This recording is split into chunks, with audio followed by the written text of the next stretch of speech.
Welcome back, ghosts, ghouls, and things that go bump in the night. Fun fact about me that you guys may not know already.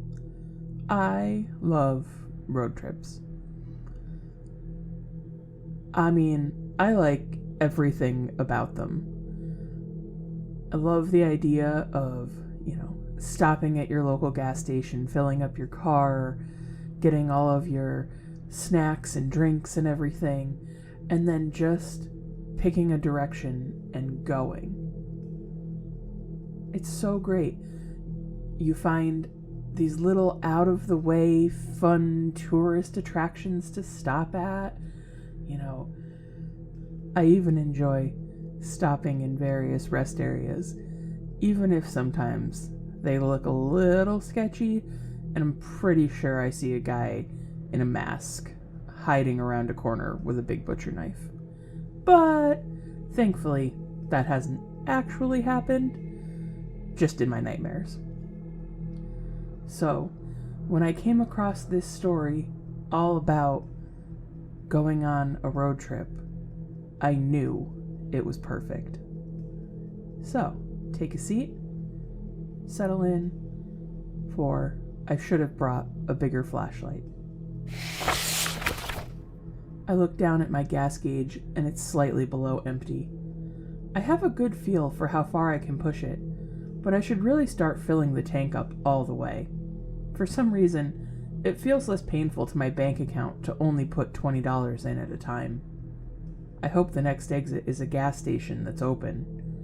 I haven't seen another car in miles. A few minutes go by, and I can see the green exit sign growing in stature as I approach. Charkaroth, next exit. I've passed it many times on the 7-hour journey between my hometown and my college town. It always looked like a forgotten and depressing place from the interstate, but tonight it was my only option. A sign on the exit ramp indicated that a gas station was 1 mile to the right. Nothing else was listed. Nothing else was out here, just woods. The logging companies must have missed this place years ago. You don't normally see trees this big. I can hear my dad's voice telling me this is what you would call an old-growth forest. It's what the whole state used to look like. When I pulled up to the dimly lit store, I questioned for a moment if it was even open. This place was stuck in the past, but time had still taken its toll on the antiquated gas station. I spotted movement behind the counter and parked beside one of the 2 gas pumps they had. A small rusty bell jingled as I opened the door and walked in. "Can I get 20 on?" I looked back at my car. 2? How could I not remember that? "Do you have cash?" asked the old clerk. He seemed happy to see me. "Our credit card machine's broken." "Yeah, I do, actually. I always keep a 20 hidden in a small fold of my wallet for just such an occasion." I hand it to him, and for a moment it's silent, other than the clinking of the register and the printing of the receipt. "You just passing through?" he asked. I'll probably be the only person he sees tonight. These small islands of conversation are what keeps you sane when you're on the night shift. I know from experience. I work part-time as a security guard. "I'm just passing through. No offense, but there doesn't seem to be much to stop for here." "No offense taken, young man." The old-timer smiles as he hands me the receipt. "There's only 2 reasons people stop in this town. They're either stopping for gas as they pass through, like yourself, or they come looking for Barrow Mill." I was just about to walk out, but that name piqued my interest. "Barrow Mill?" I repeated. "It's just a local legend. Back when more folks used to live here, they would tell their kids stories about a cursed and wicked beast that lived out by the mill. I'm sure you were told something similar when you were little, to keep you from wandering off at night." "Yeah, my granddad would tell me about bloody bones. I spent years looking over my shoulder because of those stories." "So, what do they call this thing?" He seemed to hesitate for a moment. "Methuselah's dog." "What?" I asked. Methuselah was the oldest man in the Bible. He lived 969 long years. According to the stories, this thing has been around for generations. Have you ever seen it? I asked. Well, no, the old man chuckled. I knew somebody that has this cousin. You know how it goes. More than likely, somebody ate the wrong kind of mushrooms and saw a coyote. A few rounds of the telephone game later, and a monster was born. But people come looking for this thing? Oh yeah, mostly folks about your age. They head down to the mill with their flashlights and a cooler of beer. It's a great excuse to get scared and cuddle up to your girlfriend. The old man smiled in a way that let me know he'd used the same tactic when he was young. So, how do you get there? I asked. It's not too far. You take a right out of the parking lot, drive about 5 miles. You'll see a road to your left, but you've got to drive slowly, because if you don't, you'll miss it. There's no street sign, and it's a little overgrown. Honestly, it's more of a trail than a road. I see you've got 4-wheel drive. He points at my 2001 4Runner at Pump 2. Drive until the trail dead ends. When it does, get out and walk straight into the woods, and you'll see Barrow Creek. Walk with the flow of the water, and follow the creek for about 20 minutes. You'll run straight into it. Easy enough, I said. If you go back there, make sure you go with a group. His eyes narrow when he says this. Why do you say that? I ask. Well, they're just rumors and stories, but the odds seem in your favor if you're not alone and if you keep the campfire burning. I thank the old man for the interesting conversation and the directions. I tell him I'll wait and come back with some friends. We say our goodbyes and I walk out to my car. I watch as the numbers on the gas pump edge closer to $20. A familiar feeling of excitement and anxiety starts coursing through my veins. A memory from when I was in middle school flashes through my mind. A dare from a friend about a creepy abandoned house on the outskirts of town.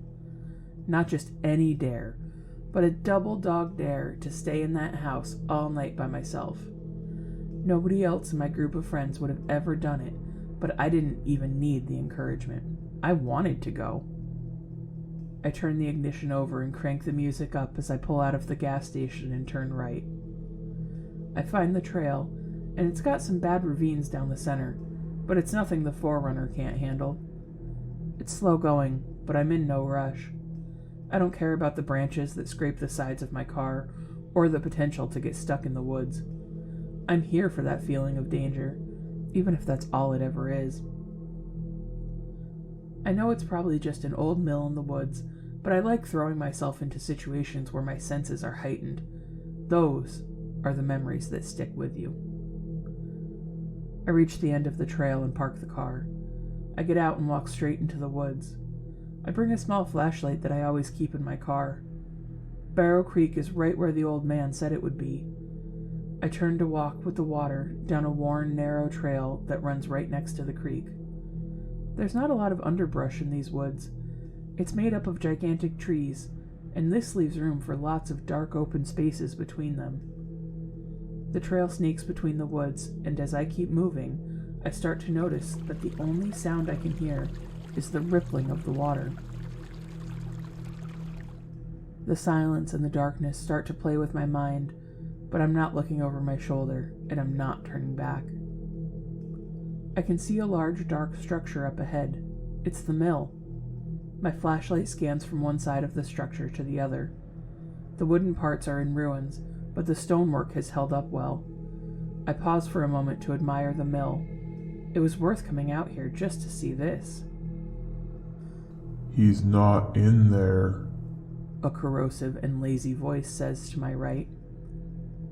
Fear flushes through my body, but I turn and shine the light in the direction the voice came from. There are several large trees about 15 feet away, so big that 2 men couldn't wrap their arms around them. You came for the dog, right? The voice cuts.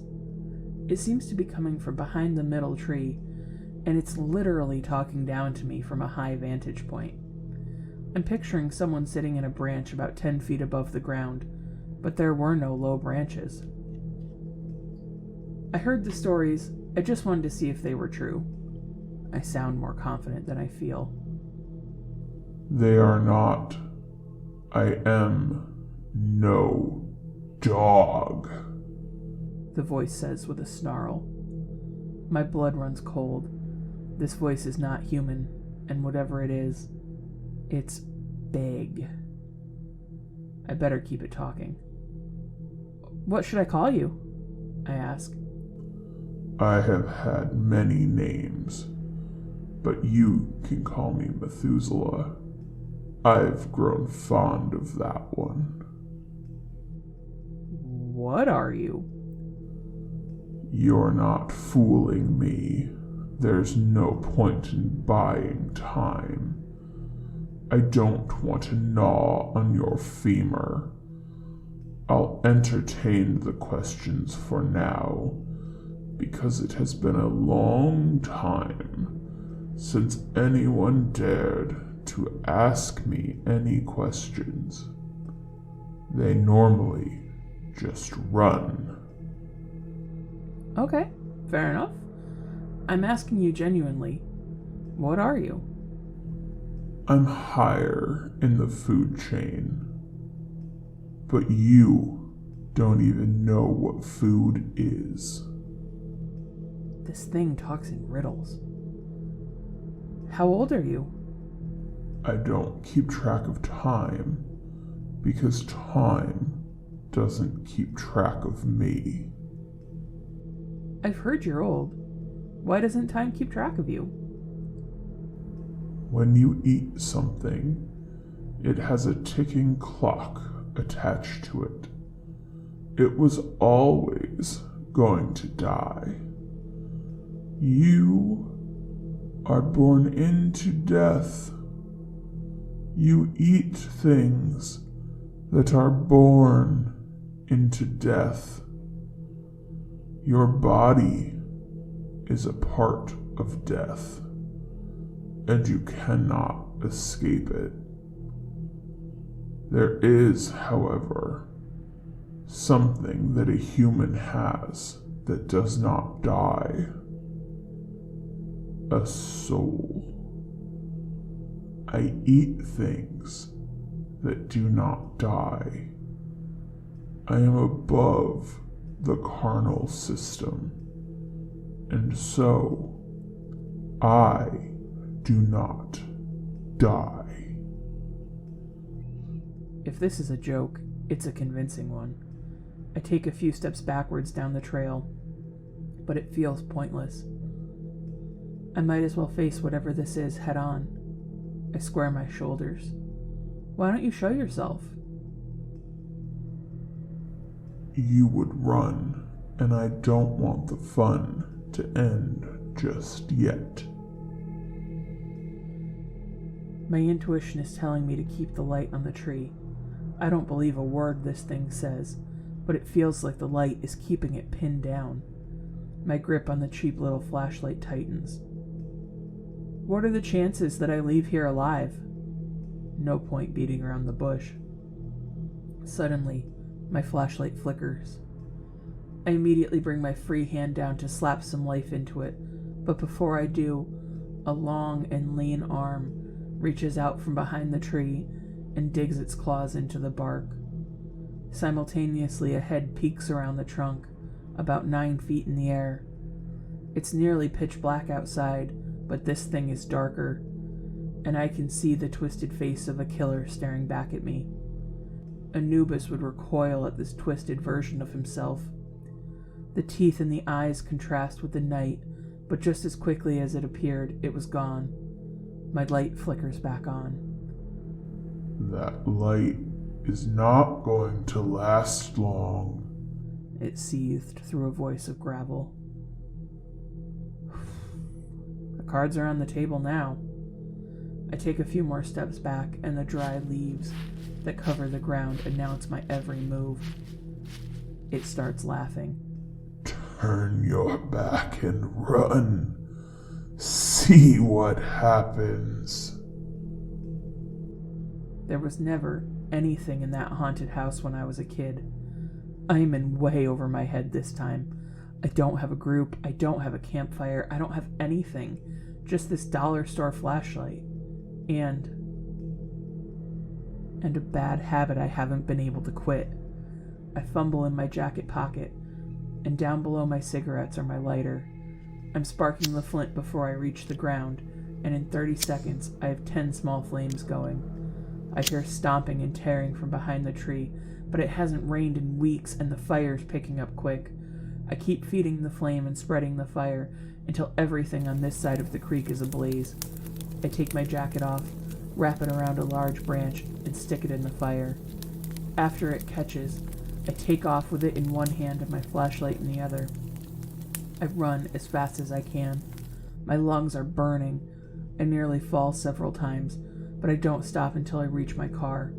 I turn on the high beams and reverse down the trail at a reckless speed. My tires squeal when they hit the asphalt, and as I pull away from the trail, I hear a blood-curdling howl that threatens to break my windows. I don't look over my shoulder, I just keep driving. The gas station is now closed for the night, but I wouldn't have stopped anyway. I hit the interstate, and I guess I'll see just how far this $20 will get me.